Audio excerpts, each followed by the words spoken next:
Mothers. Happy Mother's Day. It's coming up. It's coming up quick. So we're doing something a little bit different this year. Before we just kind of drop off flowers to you and say, hey, happy Mother's Day. What we want to do this year is give you a choice. And so we're going to give you a choice of kind of a potted perennial. Is that what it is? I got it right. Heather said I did a good job. So, hey, potted perennial and or a wine. So, and I think that's it.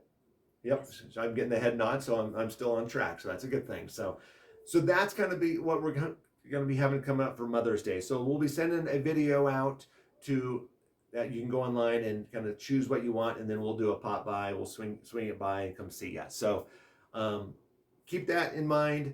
Think about what you want.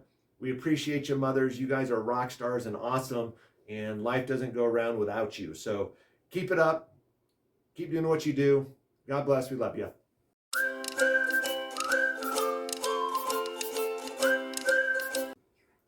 Happy April. Hopefully you guys had a great Easter and got to spend time with family and friends, and or just watch the Masters. Either way, it's a good Easter.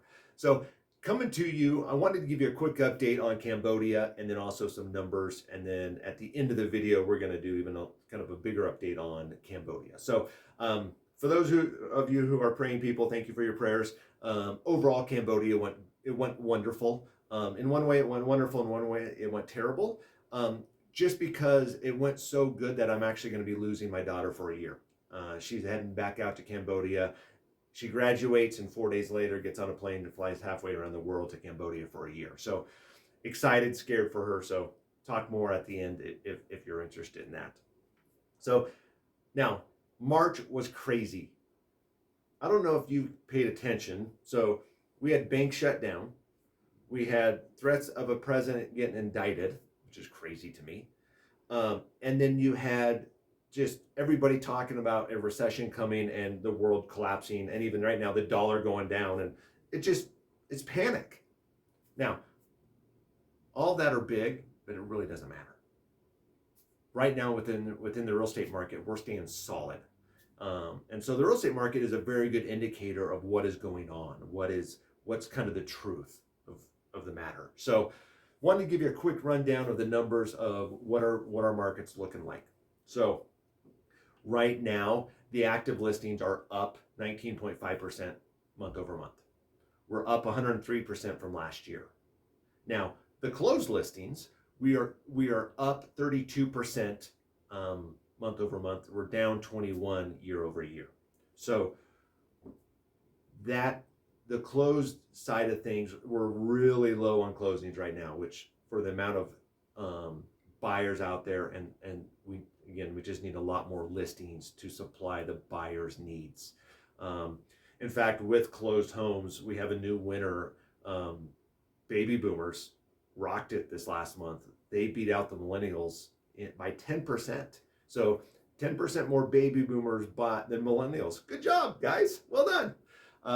But yeah, so things are moving. We're back in the market of multiple offers, above asking on offers on a lot of homes. So things are moving. Interest rates right now are about right around 6%. If you remember a couple months ago, I said hopefully by beginning summer to midsummer, we'd be down in the 5s. Getting close. That prediction might come true. Who knows? So yeah, things are looking great within the real estate market. We need your help on listings. We need listings. So whoever you know, whether it's a neighbor, a coworker, a friend, we'd love to help them. Keep us in mind.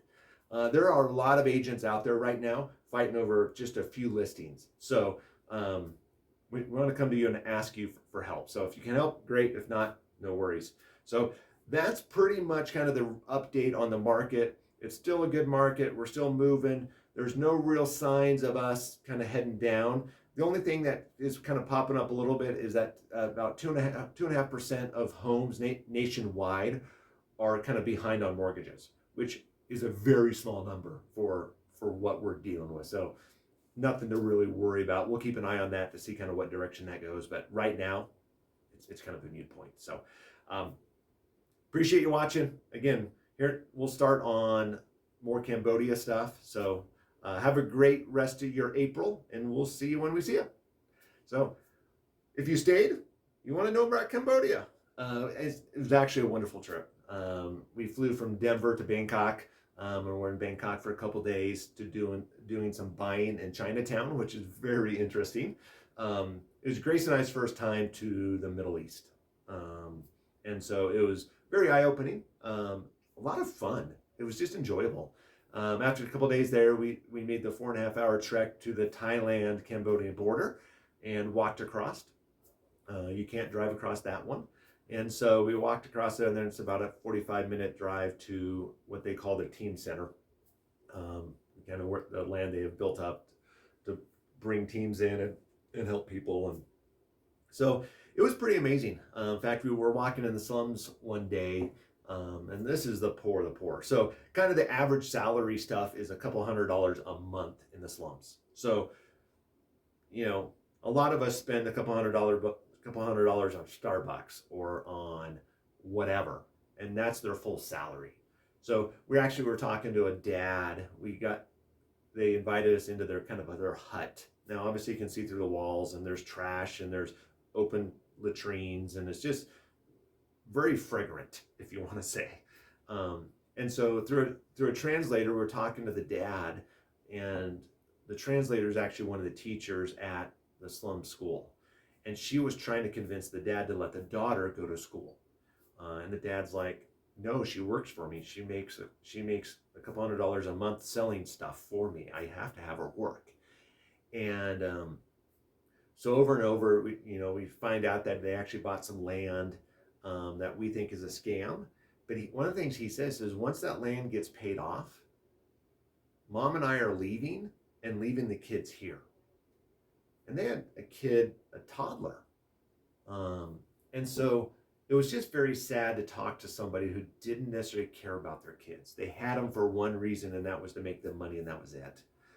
And so it was just super sad. But kind of the cool thing about it, since we sat there and talked to them, and I kind of cared on them a little bit, 2 or 3 days later, we got a notification from that gal who runs the school. It says that gal actually showed up to school. So she showed up one day that we know of. That's all we know is of right now. So that's huge. Hopefully she stayed and was able to get stay and get fed and get schooling and all that fun stuff. So it's just a whole different world. So actually Grace will be heading out there end of May for a year. So she will be helping with the slum school. She will be helping teach the kids English, and then in the afternoon helping teach some of the teachers English. And then she'll also be helping with what is called the God's Kids, known also as the Glue Kids. So they're kids from 6 years old to 18-ish that are addicted to glue, that live on the streets. They don't have families, or their families don't want them around, or they kick them out to go sell stuff. And so a couple times a week, they drive a truck around, pick a whole bunch of kids up, take them play soccer, have a good time with them, feed them. And then next time they'll do kind of a medical care with them, where they'll wash their hair or cut their toenails or clean their feet or just kind of that type of stuff. So that's primarily what she'll be doing for the next year. And so again, the prayer warriors, we appreciate the prayers. If you want to get on her email list and all that, feel free to email me, and I'll forward it on to her, and she'll be able to contact you with updates and kind of what's going on out there. So again, super proud, super excited for her. In fact, I was talking to my dad, and I believe on the Beck and Minnick side, it will be the first kind of longer term missionary we've had. Besides, we have a sister in the Catholic Church, and so that's pretty cool. So it's kind of cool to see kind of what she's doing, see what happens. Wouldn't surprise me if she was out there longer than a year, but we'll see what God does. It's a lot of fun. So hopefully that gives you a little taste of what we did, how we did it. We'll probably add some pictures and some videos. Instagram, Facebook, have a lot of it on there. If you're not on Facebook, Instagram, contact me, and we'll send you kind of a whole bunch of pictures and videos if you would like. So love you guys. Appreciate the support. Have a great one. Chat with you.